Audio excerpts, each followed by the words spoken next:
आज की कड़ी में हम दुर्गा देवी के तीसरे रूप का वर्णन करेंगे। नवरात्रि के तीसरे दिन माँ चंद्रघंटा की पूजा की जाती है। मैं आशा करती हूँ कि आप सभी भक्तगणों के घरों में माँ की मूर्ति या चित्र के सामने अखंड ज्योति प्रज्वलित है और प्रथम दिन बोए हुए जौ के बीज अब अंकुरित होने लगे हैं। नवरात्रि के 9 दिन पूजा का स्थान इसी प्रकार सुसज्जित रहना चाहिए।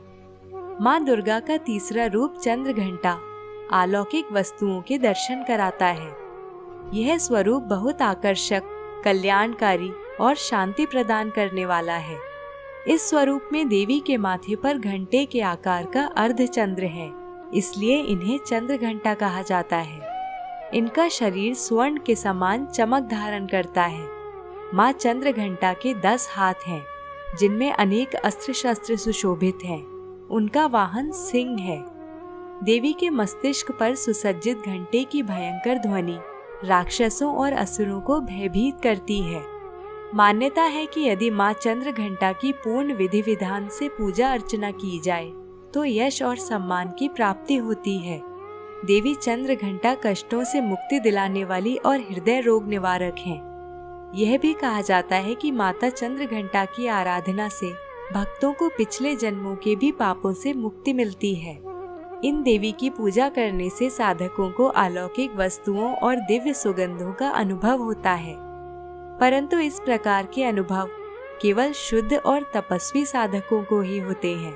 इसलिए स्वच्छ शरीर और पवित्र मन और हृदय से देवी की आराधना कर माँ से आशीर्वाद प्राप्त करना चाहिए। उनकी उपासना से सहज ही सभी सांसारिक कष्टों और बंधनों से मुक्त होकर हम ध्यान में लीन हो सकते हैं। चंद्रघंटा की आराधना मणिपुर चक्र में ध्यान लगाकर की जाती है। अब जानते हैं माता चंद्रघंटा की पूजा विधि। सबसे पहले माँ चंद्रघंटा को कुमकुम का तिलक लगाकर चरण स्पर्श करें।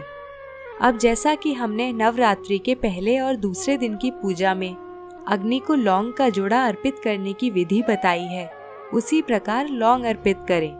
देवी को फल, पुष्प, मिष्ठान आदि अर्पित करें।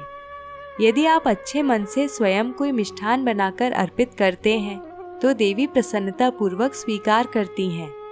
प्रयास करें कि नवरात्रि में प्रतिदिन कुछ घर के बने हुए मिष्ठान का भोग लगाएं। अब दुर्गा सप्तशती के अध्याय का पाठ करें और देवी का कवच पढ़कर चंद्रघंटा बीज मंत्र का उच्चारण करें। यह बीज मंत्र इस प्रकार है: ऐं श्रीं शक्त्यै नमः। इसके पश्चात देवी चंद्रघंटा मंत्र ओम ऐं ह्रीं क्लीं चंद्रघंटायै नमः की एक माला का जप करें। अब दुर्गा आरती या यदि आपकी पुस्तक में माँ चंद्रघंटा की आरती है तो उसे प्रेम पूर्वक गाकर माँ की आरती उतारें। इसके पश्चात माँ से प्रार्थना करें कि आपके सभी पाप नष्ट हों और क्षमा याचना के साथ पूजा का समापन करें।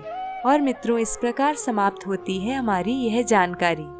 अगले वीडियो में हम लेकर आएंगे देवी के चौथे स्वरूप कूष्मांडा की संपूर्ण कथा। नमस्कार।